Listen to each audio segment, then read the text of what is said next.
Hola, continuamos nuestro estudio de la teología patrística y estamos todavía en los asuntos introductorios, recién hemos comenzado y ya después de haber visto el nombre de la disciplina, que es lo que básicamente vimos, ahora vamos a estudiar el desarrollo de la patrística. Vimos algo de los acercamientos al estudio. Ahora vamos a ver cómo se ha desarrollado el estudio propiamente. En el libro que mencioné en el video anterior de Luigi Padovese, que es una introducción a la teología patrística, se describe el desarrollo de la patrología en tres instancias. La primera es el término padre, entender el término padre. La segunda es el desarrollo de la disciplina propiamente.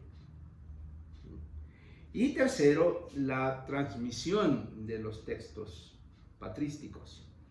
Vamos a seguir ese esquema aquí. Y empecemos entonces con el término padre.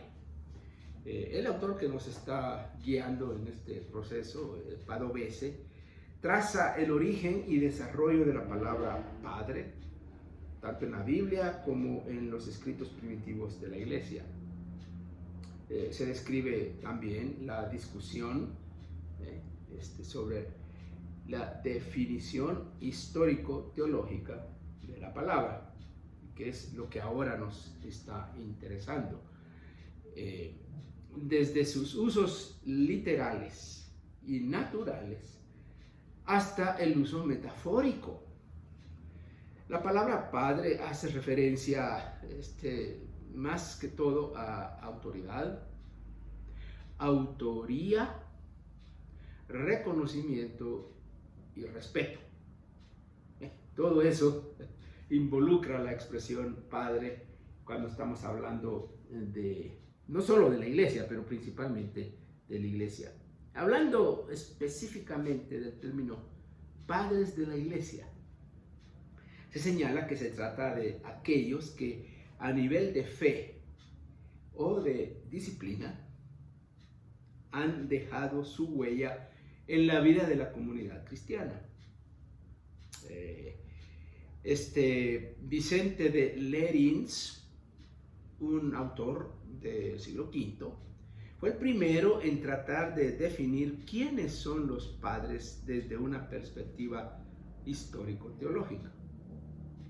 Él aplicó varios criterios para definir padre. Estos criterios fueron la ortodoxia, el tema doctrinal, ¿no? La antigüedad, una cuestión propiamente histórica. La santidad, que es una cuestión ética, ¿no? Y el reconocimiento de parte de la iglesia. Estos sirvieron como criterios para definir a los padres de la iglesia, según este autor. Según nuestro autor Padovese, estos criterios terminan siendo un poco débiles, digamos, y hasta cuestionables, porque todos serían un poco antihistóricos o anacrónicos, porque se basan en categorías definidas posteriormente. Es interesante notar que Padovese es un escritor católico. Reconoce el aporte que la Reforma Protestante hace a la definición de padre. Estamos hablando ya de siglos después. Cuando se considera el grado de apego a las Escrituras como un criterio importante para definir quién es padre de la Iglesia. Así se supera, decimos, la clásica definición de padres de la iglesia iniciada por ese autor que mencionamos, Vicente de Lérins, y continuado prácticamente por casi todos los escritores católicos hasta la época presente. Y hay autores que se pueden citar para hablar de ese tema. De esta cuenta son considerados padres de la iglesia aquellos escritores cristianos de los primeros siglos cuyas doctrinas se apegan a las Sagradas Escrituras, el criterio dado por el protestantismo. Otro autor, Martínez Fresneda, en uno de los artículos que él escribió, Instrucción sobre el estudio de los padres, donde se define a los padres de la Iglesia de la siguiente manera.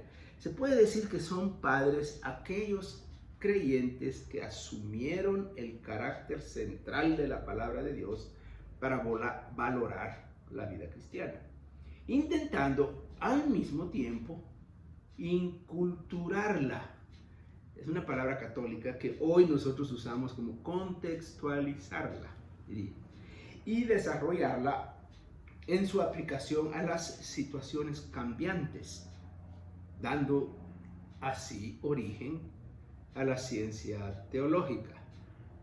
Bueno, ahí tenemos algo un poco más formal, y ya también incorporando criterios contemporáneos que serían un poco anacrónicos hasta cierto punto, pero son expresiones que nos ayudan a entender los padres. Bueno, ahora queda por definir la extensión del tiempo hasta dónde los personajes y escritos son considerados padres de la Iglesia. Tradicionalmente la Iglesia Católica ha dado el nombre de padres de la Iglesia hasta Gregorio Magno, ¿verdad? Siglo VII, o hasta Isidoro de Sevilla, también del siglo VII. La Iglesia griega ortodoxa lo lleva un poco más adelante hasta Juan Damasceno, que es ya del siglo VIII. Los protestantes, por su lado, no han establecido así tan dogmáticamente hasta dónde llevar el periodo y el nombre. Pero hay consenso que Agustín de Hipona fue el último gran teólogo de la Iglesia primitiva que se puede considerar padre de la Iglesia. Bueno, esta es la opinión del protestantismo. En términos de concilios, credos y decretos oficiales, el concilio de Calcedonia y su respectivo credo se consideran un límite, aunque hay divergencias de opinión, por supuesto, con respecto al número de concilios ecuménicos que se incluyen en la Iglesia primitiva. Bueno, esto quiere decir que se limita el estudio a los primeros 5 siglos de la era cristiana. Estamos siguiendo la tradición protestante en ese sentido. Como ya dijimos, el estudio de los padres de la Iglesia también incluye a los escritos y escritores heterodoxos, los cuales no son considerados padres, en el sentido en que aquí se ha definido, pero pertenecen al periodo bajo estudio y los incorporamos como parte de la teología patrística, así en términos generales. Bueno, vamos a dejar por ahí esto y seguiremos con el desarrollo ya de las otras partes que mencionamos del desarrollo de la disciplina. Por ahora lo dejamos ahí.